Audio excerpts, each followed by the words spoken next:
ಮಾತು ಕೇಳಲ್ಲ. ಹೇಳ್ರಿ ಹೋಗ್ರಿ. ಕೇಳಲ್ರಿ ಕೇಳಲ್ಲ. ಸದನದಲ್ಲಿ ನಾನು ಗಮನಿಸಿದ ಹಾಗೆ 4-5 ವಿಚಾರಗಳನ್ನು ಪ್ರಮುಖವಾಗಿ ಇಟ್ಟುಕೊಂಡು ಚರ್ಚಿಸಲಾಗಿದೆ. ಮುಖ್ಯವಾಗಿ ರಾಜ್ಯದ ಸಾಲ ಹಾಗೂ ಆರ್ಥಿಕ ಪರಿಸ್ಥಿತಿ, ಗ್ಯಾರಂಟಿ ಯೋಜನೆ 2 ಗ್ಯಾರಂಟಿ ಯೋಜನೆಗಳು, 3 ಎಸ್ಸಿಪಿ ಮತ್ತು ಟಿಎಸ್ಪಿ ವಿಚಾರ, ಮುಸ್ಲಿಂ ಸಮುದಾಯಕ್ಕೆ ಗುತ್ತಿಗೆಯಲ್ಲಿ ಮೀಸಲಾತಿ, ಕ್ಷೇತ್ರಗಳ ಅಭಿವೃದ್ಧಿ ಅನುದಾನ ಹಾಗೂ ಪ್ರದೇಶವಾರು ಅಭಿವೃದ್ಧಿ ಕುರಿತಂತೆ ಚರ್ಚಿಸಲಾಗಿದೆ. ನಾನು ರಾಜ್ಯಪಾಲರ ಭಾಷಣದ ಮೇಲೆ ನಡೆದ ಚರ್ಚೆಗಳಿಗೆ ಉತ್ತರ ಕೊಡುವಾಗ ಎಸ್ಸಿಪಿ ಮತ್ತು ಟಿಎಸ್ಪಿ ಅನುದಾನಗಳು, ಗ್ಯಾರಂಟಿ ಯೋಜನೆಗಳು ಮುಂತಾದ ವಿಚಾರಗಳ ಕುರಿತು ದೀರ್ಘವಾಗಿ ಉತ್ತರ ಕೊಟ್ಟಿದ್ದೇನೆ. ಹಾಗಾಗಿ ಅವುಗಳಿಗೆ ಕಡಿಮೆ ಸಮಯ ಮೀಸಲಿಟ್ಟು ಉಳಿದ ವಿಚಾರಗಳಿಗೆ ತುಸು ಹೆಚ್ಚು ಸಮಯ ಕೊಟ್ಟು ಇಂದು ಉತ್ತರ ನೀಡುತ್ತಿದ್ದೇನೆ. ನಮ್ಮ ಬಜೆಟ್ ಬಗ್ಗೆ ವಿರೋಧ ಪಕ್ಷದವರು ಏನೆಂದರು, ಆಡಳಿತ ಪಕ್ಷದವರು ಏನೆಂದರು ಹಾಗೂ ಉಳಿದೆಲ್ಲ ಜನಪ್ರತಿನಿಧಿಗಳು ಪ್ರಕ್ರಿಯೆ ಹೇಗಿತ್ತು ಎನ್ನುವುದು ಒಂದು ಆಯಾಮ. ಅದಕ್ಕೆ ಈ ಸದನ ಸಾಕ್ಷಿಯಾಗಿದೆ. ಸದನದ ದಾಖಲೆಗಳಲ್ಲಿ ಇದೆ. ಎರಡನೇದಾಗಿ ನಮ್ಮ ಬಜೆಟ್ ಅನ್ನು ಈ ಬಾರಿ ಮಾಧ್ಯಮಗಳು ಅಭೂತಪೂರ್ವವಾಗಿ ಸ್ವಾಗತಿಸಿವೆ, ಶ್ಲಾಘನೆ ಮಾಡಿವೆ, ವಿಶ್ಲೇಷಣೆಗಳನ್ನು ಬರೆದಿವೆ. ನಮ್ಮ ಬಜೆಟ್ ಅನ್ನು ಅರ್ಥ ಮಾಡಿಕೊಂಡು ಜನರಿಗೆ ತಲುಪಿಸಿದ್ದಕ್ಕಾಗಿ ಮಾಧ್ಯಮಗಳನ್ನು ಅಭಿನಂದಿಸುತ್ತೇನೆ. ನಮ್ಮಿಬ್ಬರನ್ನು ಹೊರತುಪಡಿಸಿ ನಾಡಿನ ವಿವಿಧ ವಲಯಗಳ ಜನರು ಹೇಗೆ ಪ್ರತಿಕ್ರಿಯಿಸಿದ್ದಾರೆ ಎಂಬುದನ್ನು ಗಮನಿಸಬೇಕಾಗಿದೆ. ಕೆಲವು ಉದಾಹರಣೆಗಳನ್ನು ನೀಡಬಯಸುತ್ತೇನೆ. ಹಾಗೆ ಮಾಡಬೇಕಾದದ್ದು ನನ್ನ ಕರ್ತವ್ಯ. ಬೇರೆಯವರು ಮಾಧ್ಯಮಗಳಲ್ಲದೇನೆ, ಸದಸ್ಯರಲ್ಲದೇನೆ, ಬೇರೆಯವರು ಮಾತನಾಡಿದಂಥವ್ರಲ್ಲದೇನೆ, ಬೇರೆಯವರು ಹೊರಗಡೆ ಇರ್ತಕ್ಕಂಥವ್ರು, ಸದನದ ಹೊರಗಡೆ ಇರ್ತಕ್ಕಂಥವ್ರು ಏನು ಅಭಿಪ್ರಾಯಗಳನ್ನು ವ್ಯಕ್ತ ಮಾಡಿದ್ದಾರೆ ಅಂತಕ್ಕಂಥದ್ದನ್ನು ಕೂಡ ಸದನದ ಗಮನಕ್ಕೆ ತರಲಿಕ್ಕೆ ಬಯಸ್ತಾ ಇದ್ದೇನೆ. FKCCI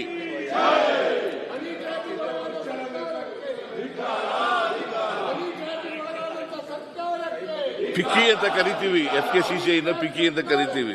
federation of Karnataka chambers of commerce and industries, Karnataka ವಾಣಿಜ್ಯ ಮತ್ತು ಕೈಗಾರಿಕಾ ಮಹಾಸಂಸ್ಥೆ. FKCCI ಅಧ್ಯಕ್ಷರಾದ MG ಬಾಲಕೃಷ್ಣ ಅವರು ಪ್ರಗತಿಗೆ ಪ್ರಾಯೋಗಿಕ ನೀಲಿ ನಕ್ಷೆ, ಇದು ಸಮತೋಲಿತ ಪ್ರಾದೇಶಿಕ ಅಭಿವೃದ್ಧಿಗೆ ಬಜೆಟ್ ಎಂದಿದ್ದಾರೆ. CI confederation of Indian industry, ಕರ್ನಾಟಕದ ಅಧ್ಯಕ್ಷರಾದಂಥ N. ವೇಣು ಇವರು ಇಂಧನ ಸುರಕ್ಷಿತ ಭವಿಷ್ಯದತ್ತ ನಿರ್ಣಾಯಕ ಹೆಜ್ಜೆ ಇಡುವ ಜೊತೆಗೆ ಆರ್ಥಿಕ ವಿಸ್ತರಣೆಯ ಸುರಕ್ಷತೆಗೆ ಆದ್ಯತೆ ನೀಡುತ್ತೇವೆ ಎಂದಿದ್ದಾರೆ. ಚಿಕ್ಕಮಗಳೂರಿನ ಅಡಿಕೆ ಬೆಳೆಗಾರರ ಶರಣು ಎಂಬುವರು ಮಲೆನಾಡು ಭಾಗದ ಅಡಿಕೆಗೆ ತಗುಲಿರುವ ರೋಗ ನಿಯಂತ್ರಿಸಲು 62 ಕೋಟಿ ರು ಇಟ್ಟಿರುವುದು ಸಮಾಧಾನಕರ ಎಂದಿದ್ದಾರೆ. ಬಹುಶಃ ಅರ್ಗಜ್ಞಾನಿಗಳು ಕೂಡ ಒಪ್ಪುಗತನೇ ಇದಕ್ಕೆ ಅಂತ ಅನಿಸುತ್ತೆ. ರೋಗ ಅಡಿಕೆ ರೋಗ ಅಲ್ವಾ? ಇನ್ನೂ 62, ಇನ್ನೂ ಜಾಸ್ತಿ ಬೇಕಾದ್ರೆ ನೀವು ಕೇಳಕ್ ತಯಾರಾಗಿದ್ರೆ ಎಲ್ಲನೂ ಹೇಳ್ತಿದ್ದೆ. ವನ್ಯಜೀವಿ ತಜ್ಞರಾದಂಥ ಸಂಜಯ್ ಗುಬ್ಬಿಯವರು ಮಾನವ ವನ್ಯಜೀವಿ ಸಂಘರ್ಷಕ್ಕೆ ಹೆಚ್ಚು ಆರ್ಥಿಕ ಒತ್ತು ಕೊಟ್ಟಿರುವುದು ಉತ್ತಮ ವಿಚಾರ ಎಂದಿದ್ದಾರೆ. ಅರ್ಚಕರ ಸಂಘದ KSN ದೀಕ್ಷಿತ್ ಅವರು ಅರ್ಚಕರಿಗೆ ಸಂತಸ ತಂದ ಬಜೆಟ್ ಎಂದಿದ್ದಾರೆ. ವ್ಯಾಪಾರಿ ಸಂಘದ ಮುಖಂಡ EC ರಂಗಸ್ವಾಮಿ ಅವರು ಬೀದಿ ಬದಿ ವ್ಯಾಪಾರಿಗಳಿಗೆ ನೆಮ್ಮದಿಯ ಬಜೆಟ್ ಎಂದಿದ್ದಾರೆ. ಚಲನಚಿತ್ರ ನಟರಾದ ಶರಣ್ ಅವರು ಈ ಬಾರಿಯ ಬಜೆಟ್ ಸಿನಿಮಾ ರಂಗಕ್ಕೆ ಕೊಟ್ಟಿರುವ ಕೊಡುಗೆಗಳನ್ನು ಗಮನಿಸಿದರೆ ಬಹಳ ಖುಷಿ ಎಂದಿದ್ದಾರೆ. ಬ್ರೇಕ್ ಥ್ರೂ ಸೈನ್ಸ್ ಸೊಸೈಟಿಯ ಕಾರ್ಯದರ್ಶಿ ದೀಪ್ತಿ ಬಿ ಇವರು quantum computer intelligence, artificial intelligence ನಂತಹ ಬೆಳವಣಿಗೆಯ ಕ್ಷೇತ್ರದ ಕುರಿತು ಬಜೆಟ್ನಲ್ಲಿ ಉಲ್ಲೇಖಿಸಿರುವುದು, ಸ್ಥಳೀಯ ಆರ್ಥಿಕ ಆಕ್ಸಿಲರೇಟರ್ ಕುರಿತು ಘೋಷಣೆ ಮಾಡಿರುವುದು ಉತ್ತಮ ಹೆಜ್ಜೆ. ಇದರಿಂದ ಐಟಿ ಕ್ಷೇತ್ರ ಬೆಂಗಳೂರಿನ ಆಚೆ ಬೆಳೆಯಲು ಅನುಕೂಲವಾಗುತ್ತದೆ ಹಾಗೂ ಬೆಂಗಳೂರಿನ ಮೇಲೆ ಒತ್ತಡ ಕಡಿಮೆ ಆಗುತ್ತದೆ ಎಂದಿದ್ದಾರೆ. ಬೆಂಗಳೂರು ವಿಶ್ವವಿದ್ಯಾಲಯದ ಅರ್ಥಶಾಸ್ತ್ರ ವಿಭಾಗದ ಮುಖ್ಯಸ್ಥ ಪ್ರೊಫೆಸರ್ ಎಸ್.ಆರ್. ಕೇಶವ ಇವರು ಇದು ಸರ್ವ ಜನಾಂಗದ ಶಾಂತಿಯ ತೋಟವಾದ ಕರ್ನಾಟಕದ ಎಲ್ಲ ವರ್ಗಗಳ ಅಭಿವೃದ್ಧಿಗೆ ಆದ್ಯತೆ ಸಿಕ್ಕಂತಾಗಿದೆ ಎಂದಿದ್ದಾರೆ. ಕಾವೇರಿ ಆಸ್ಪತ್ರೆ ಸಮೂಹದ ಕಾರ್ಯಕಾರಿ ನಿರ್ದೇಶಕರಾದಂಥ ಎಸ್. ವಿಜಯಭಾಸ್ಕರನ್ ಅವರು ಆರೋಗ್ಯ ಕ್ಷೇತ್ರದ ಅಭಿವೃದ್ಧಿಗೆ ಉತ್ತೇಜನ ಎಂದಿದ್ದಾರೆ. ತುಮಕೂರು ವಿಶ್ವವಿದ್ಯಾಲಯದ ಸಹ ಪ್ರಾಧ್ಯಾಪಕರಾದ ಜ್ಯೋತಿ ಇವರು ಮಹಿಳಾ ಆರ್ಥಿಕ ಸ್ವಾತಂತ್ರ್ಯಕ್ಕೆ ಪೂರಕ ಬಜೆಟ್ ಎಂದಿದ್ದಾರೆ. ಗದಗ ಜಿಲ್ಲೆಯ ಸುಮಾ ಎಸ್. ಚೋಟ್ಗಲ್ ಇವರು ಈ ಬಜೆಟ್ ಮಹಿಳೆಯರಿಗೆ ಆದ್ಯತೆ ನೀಡಿದೆ ಎಂದಿದ್ದಾರೆ. ಹಲವು ನಾಡಿನ ಪ್ರಮುಖ ದಿನಪತ್ರಿಕೆಗಳು ಸಂಪಾದಕೀಯವನ್ನು ಬರೆದಿವೆ. ಪ್ರಜಾವಾಣಿ ಪತ್ರಿಕೆಯು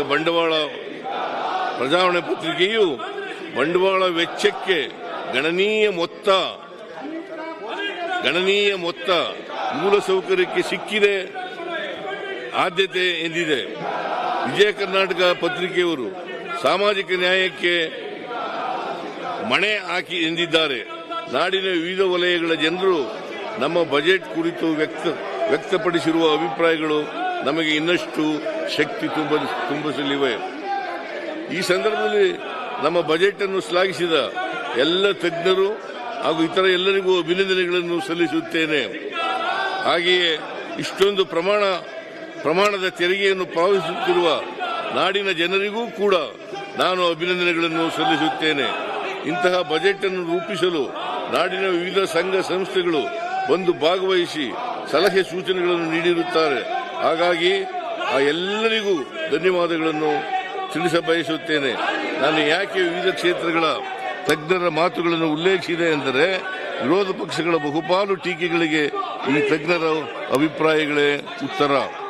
ನಾನು ಪದೇ ಪದೇ ಹೇಳುವಂತೆ ನಾವು ಜನರ ತೆರಿಗೆ ಹಣಕ್ಕೆ ಟ್ರಸ್ಟಿಗಳೇ ಹೊರತು ಮಾಲೀಕರಲ್ಲ. ನಾವು ಜನರ ತೆರಿಗೆ ಹಣವನ್ನು ನ್ಯಾಯಯುತ ರೀತಿಯಲ್ಲಿ ನಾಡಿನ ಅಭಿವೃದ್ಧಿಗೆ ವಿನಿಯೋಗಿಸಲು ಬದ್ಧರಾಗಿದ್ದೇವೆ. ಬಲಿಷ್ಠವಾದವು ಮಾತ್ರ ಬದುಕುತ್ತವೆ. ಸರ್ವೈವಲ್ ಆಫ್ ದಿ ಫಿಟೆಸ್ಟ್ ಎನ್ನುವುದು ಡಾರ್ವಿನ್ ಸಿದ್ಧಾಂತ.